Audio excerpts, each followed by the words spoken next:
यह क्या विवेक, तुमने कहा था शादी के बाद हम विदेश घूमने जाएंगे, लेकिन यह मनाली की टिकट। तुम्हें पता है मेरे भैया भाभी अपनी शादी के बाद स्विट्जरलैंड गए थे और मेरी फ्रेंड भी अपने हनीमून पर ऑस्ट्रेलिया गई थी। सब मेरे बारे में क्या सोचेंगे? शिवानी नाराज होते हुए बोली। शिवानी, अभी शादी में काफ़ी खर्च हो गया है। अभी मेरा इतना बजट नहीं कि हम विदेश जा सकें, लेकिन मैं वादा करता हूँ कि जल्द हम विदेश घूमने जाएंगे। विवेक ने अपनी नई नवेली पत्नी को मनाते हुए कहा। बहुत मुश्किल से शिवानी मनाली जाने के लिए राजी हो गई। दोनों ने मनाली में एक हफ्ता बिताया। शिवानी के ससुराल में उसकी सास, दो ननदें और वो दोनों पति पत्नी थे। छोटा सा मध्यवर्गीय परिवार था। विवेक अकेला कमाने वाला था, लेकिन परिवार में किसी चीज़ की कमी महसूस नहीं होती थी, क्योंकि सब एक दूसरे की ज़रूरतों का ख्याल रखते थे। शिवानी एक संपन्न परिवार की बेटी थी। वो और विवेक एक दूसरे को पसंद करते थे। जब शिवानी ने अपने परिवार वालों को विवेक के बारे में बताया, तो वैसे तो उन्हें कोई ऐतराज़ नहीं था, क्योंकि विवेक एक नेक और ईमानदार लड़का था। लेकिन उन्होंने शिवानी को समझाने की कोशिश ज़रूर की थी कि विवेक की छोटी सी तनख्वाह में गुजारा कैसे करूँगी, लेकिन शिवानी उस समय कुछ सुनना नहीं चाहती थी। प्यार की खुमारी में उसे उस वक्त हैसियत और स्टेटस नज़र नहीं आ रहा था। ससुराल में शिवानी के दिन तो गुजर रहे थे, लेकिन हर चीज़ में वह अपने ससुराल की तुलना अपने मायके से करती थी। कभी खाने की वैरायटी पर बहस करती, तो कभी घर की सुख सुविधाओं पर सवाल करने लगती। बात बात पर वह रूठ कर अपने मायके चली जाती थी या मायका वाले के सामने अपनी मांग रख देती थी। गर्मी आते ही शिवानी को अपनी एसी वाले कमरे याद आने लगी। विवेक, मुझे गर्मी में रहने की आदत नहीं है। मेरे मायके में तो हर जगह एसी लगे हैं। विवेक का अभी बजट नहीं था, फिर भी शिवानी के लिए उसने कमरे में एसी लगवा दिया, क्योंकि उसे डर था कि कहीं शिवानी अपनी मायके वालों से एसी ना मांग ले। विवेक एक स्वाभिमानी व्यक्ति था और उसे इस तरह शिवानी का अपने मायके से चीज़ें लेना पसंद नहीं था।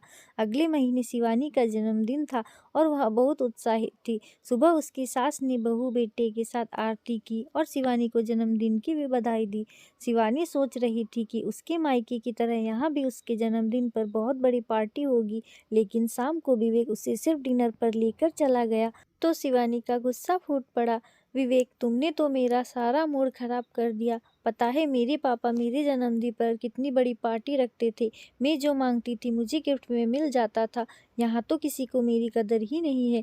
मैं जा रही हूँ अपने मायके, कहते हुए अटैची में अपने कपड़े डालने लगी, तो उसकी सास ने समझाते हुए कहा, बहू, अब ये तुम्हारा घर है। लड़की को अपने ससुराल में सामंजस्य बैठाना पड़ता है। अपने पति की जेब देखकर उसका साथ देना पत्नी का कर्तव्य होता है। मानते हैं तुम्हारे मायके की तुलना में यहाँ तुम्हें सुख सुविधा कम मिलती है, लेकिन हम सब तुमसे बहुत प्यार करते हैं। शादी के बाद मायके में बेटियां मेहमान होती है। इस तरह छोटी छोटी बातों पर मायके जाना अच्छी बात नहीं है। मम्मी जी, जब से इस घर में आई हूँ एडजस्ट ही तो कर रही हूँ। अपने मायके के सारे ऐशो आराम छोड़कर यहाँ आई थी, लेकिन यहाँ किसी को मेरी कोई परवाह ही नहीं है। विवेक ने भी शिवानी को रोकने की बहुत कोशिश की, लेकिन वह समझने को तैयार ही नहीं थी। मायके गए हुए शिवानी को 15 दिन हो गए थे। इस बार विवेक भी उसे मनाने नहीं गया। शिवानी की माँ भी बेटी की जिद से परेशान थी, लेकिन उसे जाने को कैसे कहती। लेकिन शिवानी की भाभी को शिवानी का इस तरह मायके में धरना देना सुहाता नहीं था। एक दिन जब वह अपनी भाभी को खाना परोसने के लिए बोलने उसके कमरे की तरफ जा रही थी, तो अचानक से फोन पर भाभी की बात सुनकर ठिठक गई। उसकी भाभी अपनी माँ से बातें कर रही थी कि माँ, मेरी ननद तो यहाँ आकर ही बैठ गई है, जाने का नाम भी नहीं लेती, हर चीज़ में मेरी टांग अड़ाती है, मेरा तो जीना दूभर कर दिया है।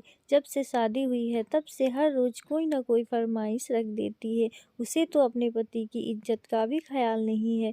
अरे, अब हम कब तक उसकी ज़रूरतें पूरी करती रहेंगे? आखिर मायके पर भी एक हद तक ही अधिकार जताया जाता है, लेकिन उसने तो कभी ससुराल को अपनाया ही नहीं। ऐसा ही था तो शादी क्यों की थी उस मिडिल क्लास लड़के से? शिवानी के कदम वहीं रुक गए।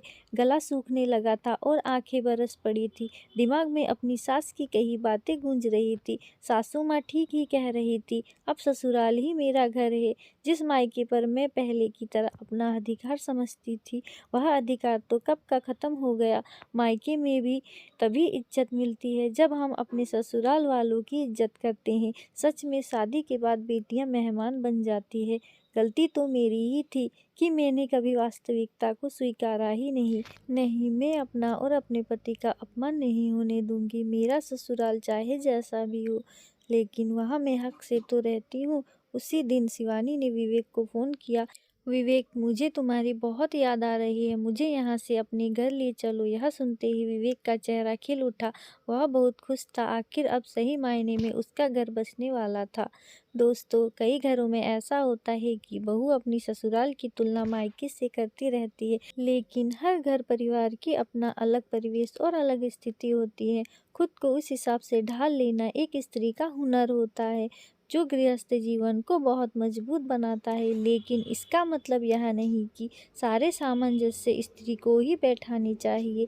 परिवार के सभी सदस्यों का कर्तव्य बनता है कि एक दूसरे की ज़रूरतों का ध्यान रखें।